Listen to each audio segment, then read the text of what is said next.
पहले रहू समर अब तुम गोराई हो, कवन कीन के क्रीम तुम लगाई हो, कवन कीन के क्रीम तुम लगाई हो।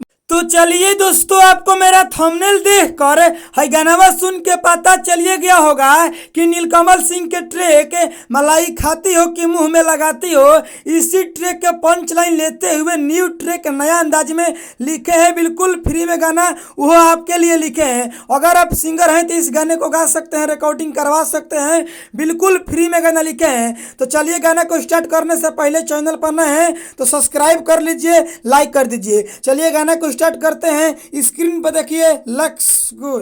चलिए दोस्तों, ये मुखड़ा है, हम मुखड़ा को गा रहे हैं, ध्यान से देखिए। जालू तू पढ़े हो जब ट्यूशन में, सभे लइका के पसंद बड़ू मन में ए हो।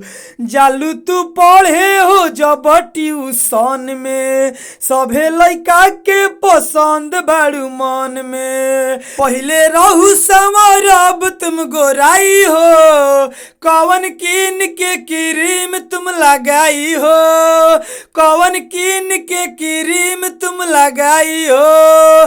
बढ़ल जात सुघराई न बताई हो, कवन कीन के क्रीम तुम लगाई हो, कवन कीन के क्रीम तुम लगाई हो। चलिए दोस्तों, ये पहिलका अंतरा है, हम पहिलका अंतरा को गा रहे हैं। जब से चढ़ले बाटे तोहरो जवानी, पिए तू जालू हो नारियल के पानी ए हो।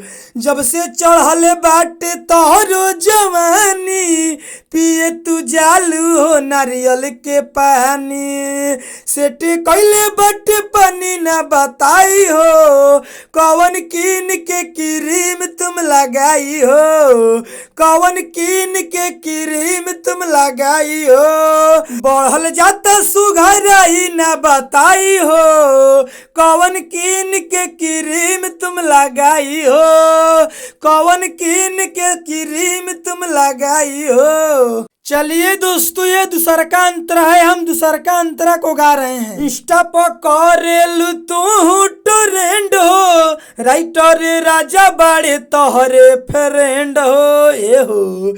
इंस्टा पर करेलू तू ट्रेंड हो, राइटर राजा बाड़े तोहरे फ्रेंड हो।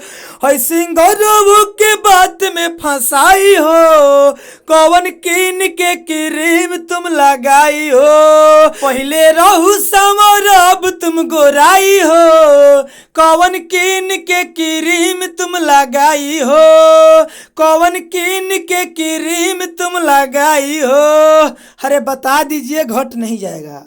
तो चलिए दोस्तों, गाना समाप्त तो हो गया है। अब मेरा बतिया को ध्यान से सुन लीजिए। जहां डॉट डॉट करके एक है तो एक बार गाना है, जहां डॉट डॉट करके दो है तो दो बार गाना है, और जहाँ कोमा है वहां सांस लेना है। ये हुआ याद करने का तरीका। गाना आपको बताना चाहते हैं, अगर आप इनसे भी बढ़िया, इनसे भी बेस्ट कोई गाना लिखवाना चाहते हैं, स्क्रीन पर मोबाइल नंबर है, कॉल करके आप हमसे गाना लिखवा सकते हैं कम से कम खर्च में। तो चलिए विशेष नहीं बोलेंगे, नमस्ते प्रणाम। हम राइटर राजा सिंघानिया, और राइटर राजा सिंघानिया में आपका स्वागत है। आप हमारे चैनल पर नए हैं तो सब्सक्राइब कर लीजिए, लाइक करिए, और कमेंट बॉक्स में बताइए कि मेरा आज का गाना कैसा है। चलिए अगली वीडियो में मिलेंगे, इसके लिए बाय बाय।